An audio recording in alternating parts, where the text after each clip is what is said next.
Hi, it's Steve. Today we'd like to show you how to change the end cap for the upper rack in your dishwasher. It's a really easy repair. Let me show you how we do it. Now, to do this repair, we'll begin by opening the dishwasher up, and we'll pull the upper rack forward. And depending on whether it's the right or left side end cap that you're replacing, we'll just secure that rail and then push the rack back out of the way. If the end cap is still attached to that rail, you'll need to remove it. There's a little locking tab right at the very front of that.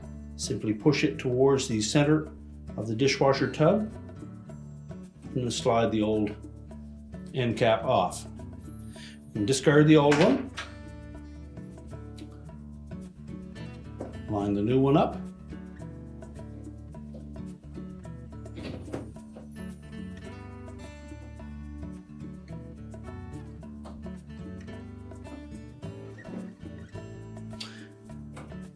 you may need to lift up on that locking tab to slide it all the way on. Make sure it bottoms out on that rail and the locking tab snaps into place. We can then push the upper rack back into the dishwasher, close up the door, and your repair is complete.